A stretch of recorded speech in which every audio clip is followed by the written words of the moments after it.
जय हिंद दोस्तों। आज हम आप लोगों को पढ़ाने जा रहे हैं हिस्ट्री। ठीक, इसमें कक्षा 6, 7, 8, 9, 10, 11, 12 तक के लोग पूरे तरीके से हिस्ट्री को पढ़ सकते हैं। कोई दिक्कत इसमें किसी को भी कोई दिक्कत नहीं आने वाली है। इस हिस्ट्री को पढ़ने के बाद हम लोग पूरे तरीके से जान जाएंगे कि हिस्ट्री होती क्या है, इतिहास की खोज किसने की, इतिहास शुरू कहाँ से हुआ, तो इतिहास के जनक कौन है, सबके बारे में हम लोग बहुत अच्छे तरीके से जान लेंगे। ठीक, तो आते हैं हम लोग अब इतिहास के ऊपर बात करते हैं, हिस्ट्री के ऊपर, यानी कि इतिहास। इतिहास को इंग्लिश में हम लोग क्या बोलते हैं? हिस्ट्री। ठीक, इतिहास को इंग्लिश में हम लोग क्या बोलते हैं? हिस्ट्री। तो यच से हमारा क्या हो गया, याद रखने का तरीका, इतिहास के जनक कौन है, तो यच से हो गई हमारी हिस्ट्री। यच से होता है हीरोडोटस।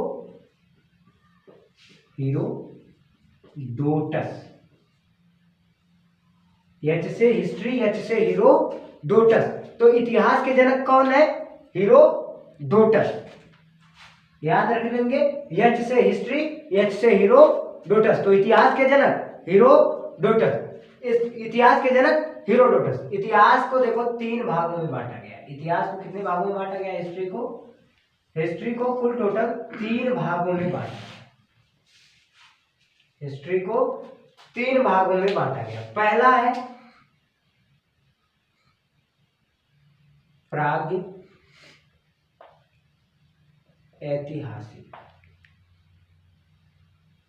दूसरा है आद्य ऐतिहासिक, और तीसरा है ऐतिहासिक।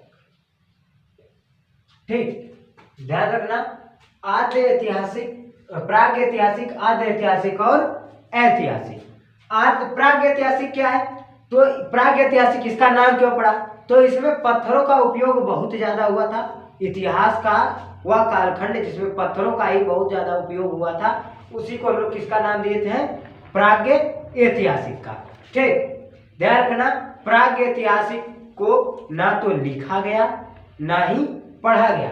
तो जिस इतिहास को ना लिखा गया ना पढ़ा गया उसको हम लोग क्या बोलेंगे? प्रागैतिहासिक। ध्यान रखना, डबल कट से पता चल जाएगा, ना लिखा गया है ना पढ़ा गया है। तो ना ही लिखा गया ना ही पढ़ा गया, जो ना लिखा गया ना पढ़ा गया उसको प्रागैतिहासिक। इसके बाद आद्य ऐतिहासिक लिखा तो गया, लेकिन क्या लिखा गया ये अभी तक कोई पढ़ नहीं पाया। तो यह लिखा गया है लेकिन पढ़ा नहीं गया है। मतलब कि कुछ भी मान लो ऐसे ही लिख दो, जलेबी भाषा, क्या जलेबी भाषा समझ में आती है? कुछ क्या लिखा गया है नहीं समझ में आएगी। तो उसी तरीके से इसको लिखने वाले लिख के चले गए, लेकिन लिखे क्या है भैया पता तो चले। लिखे क्या है पता चले तब तो पढ़ोगे, बगैर पता ही चले पढ़ लो। उसके बाद आती है बात, एंट्री होती है हमारे ऐतिहासिक की। तो ऐतिहासिक काल में जो है लिखा भी गया और इसको पढ़ा भी जा सका गया। जैसे कि ऐतिहासिक काल में इस समय की हमारी सारी जितनी भी घटनाएं आती हैं सब की सब किस में आती है? ऐतिहासिक वाले पार्ट में आती है, तीसरे पार्ट में आती है। जितने भी वेद पुराणों की रचना हुई है सब हमारा किस काल में आता है? ऐतिहासिक काल में आता है। ठीक, तो आज हम आप लोगों को बता दें प्रागैतिहासिक। अब प्रागैतिहासिक सबसे ध्यान रखना, इतिहास काल का सबसे बड़ा कालखंड है प्रागैतिहासिक। प्रागैतिहासिक इतना छोटा सा नहीं है, बहुत बड़ा है प्रागैतिहासिक। प्रागैतिहासिक को इसके अध्ययन के लिए हम लोग इसको 3 पार्ट में बांटते हैं। तो इसका जो पहला वाला पार्ट है, यानी कि पहला ऑप्शन है, पहले को हम लोग बोलते हैं पुरा पाषाण काल। पुरा पाषाण काल। दूसरे को हम लोग बोलते हैं मध्य पाषाण काल, और तीसरे को बोलते हैं नव पाषाण काल। ठीक, तीसरे को हम लोग क्या बोलते हैं? नव पाषाण काल।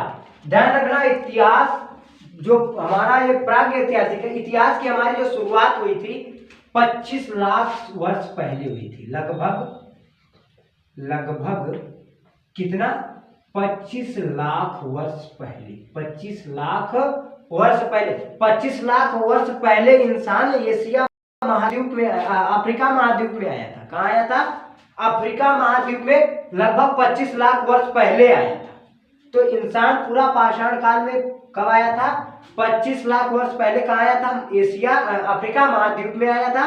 ठीक, और अफ्रीका महाद्वीप में आके 25 लाख वर्ष से लेकर के 12,000 ईसा पूर्व तक वो कहाँ रहा था? इसी में रहा था। कहाँ में रहा था? इसमें ध्यान रखना, इसी और इसमें दो चीजें होती है, जैसे कि आप लोगों को हम समझा देते हैं। एक चीज है, समझ लीजिए, ये काल, ठीक, कालखंड। तो ये हम लोग इसमें ऊपर से जब नीचे की तरफ बढ़ते हैं तो इसको हम लोग बीसी का नाम देते हैं। और अब जब हम लोग यहाँ नीचे से इधर आएंगे, इसके बाद वाले में जाते हैं, इसके बाद वाले में, तो हम लोग इसको एडी का नाम देते हैं, क्योंकि संख्या रेखा ऐसे ही होती है ना, 1 2 3 4। तो इधर क्या है? 1 2 3 4।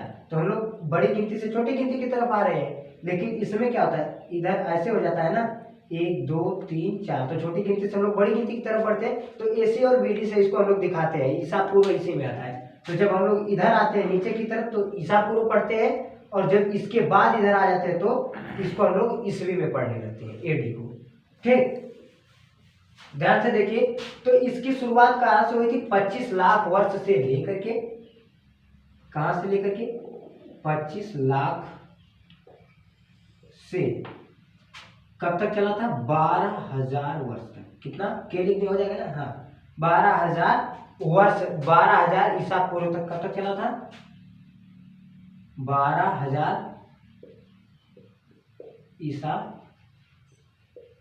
पूर्व तक चला था। ठीक, उसके बाद 12,000 ईसा पूर्व से लेकर के 7,000 ईसा पूर्व तक ये चला था। 7,000 ईसा पूर्व तक मध्य पाषाण काल चला था। ठीक, उसके बाद 7,000 ईसा पूर्व तक मध्य पाषाण काल चला था। सॉरी, 7,000 नहीं, 5,000 ईसा पूर्व तक। 5,000 ईसा पूर्व तक मध्य पाषाण काल चला था। इसके बाद एंट्री हुई हमारे इसकी नव पाषाण काल की। ये जो है 5,000 वर्ष से लेकर 3,000 ईसा पूर्व तक क्या हुआ था? हमारा नव पाषाण काल चला था। ठीक, ध्यान रखना, पूरा पाषाण काल में क्या हुआ था? पूरा पाषाण में बहुत कुछ नहीं हुआ था। पूरा पाषाण काल में केवल आग की आदिमानव ने क्या किया था? खोज किया था। और इसमें बहुत बड़ा बड़ा हथियार के रूप में बहुत बड़े बड़े पत्थर, जितना बड़ा बड़ा पत्थर सोच लो, जिसे भी भर भर का समझ लो, पत्थर ढगरा के लेके जाता था, चट्टान पे से रोकता था और उसी को ठेल करके उसी से शिकार उकार आदमी करता था। तो उस काल में मानव जो क्या था? आदिवासी था, आदमखोर था। वो जो कुछ भी पाता था वो उसमें माता बाप की कोई उतवा नहीं रहती थी।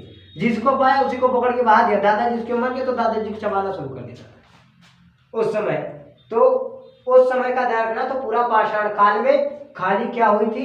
आग की खोज हुई थी। और इसमें आदमी क्या किया था? हथियार के रूप में बहुत बड़े बड़े पत्थरों को इस्तेमाल में लाता था। इसके बाद एंट्री हुई मध्य पाषाण काल की। तो मध्य पाषाण काल में आदमी बहुत कुछ आगे नहीं बढ़ा था। हाँ, इसमें थोड़ा बहुत खेती होती भी हुई थी। तो उसके विषय में आगे जब इनके विषय में हम लोग विस्तार से पढ़ेंगे तब इसके बारे में बताएंगे। इसमें क्या हुआ था? आग की खोज हो गई थी। इसमें जो है हथियार के रूप में पत्थरों को छोटा छोटा बना लिया गया था। कैसा बना लिया गया था? छोटा छोटा बना लिया गया था। तो इसमें छोटे छोटे पत्थरों को उपयोग हथियार के रूप में क्या किया जाता था? उपयोग किया जाता था। और इसके बाद आई बारी नव पाषाण काल की। तो नव पाषाण काल में तांबे की खोज हुई थी। तांबे की, इसमें तांबे की भी खोज हुई थी। इसमें आदमी दफनाना अपनाना, खेती वेती करना, पशुपालन उसपालन करना, बहुत कुछ हुआ था। तो बेहतरीन तरीके से बस इतना याद रखेंगे कि तांबे की खोज हुई थी। और इसमें आदमी हथियार के रूप में जो है एक तो लाठी बना लेता था। उसी के तांबे की जो लाठी होती थी बना लेता था और उसमें पत्थरों पर ऐसे लगा के चला के फेंक करके क्या करता था? उससे शिकार करता था। तो आज के लिए इतना ही। आज इतना आप लोग पढ़ लीजिए। इसके बाद आगे की चीज़ों को कल नेक्स्ट वीडियो में हम बताएंगे। तब तक के लिए जय।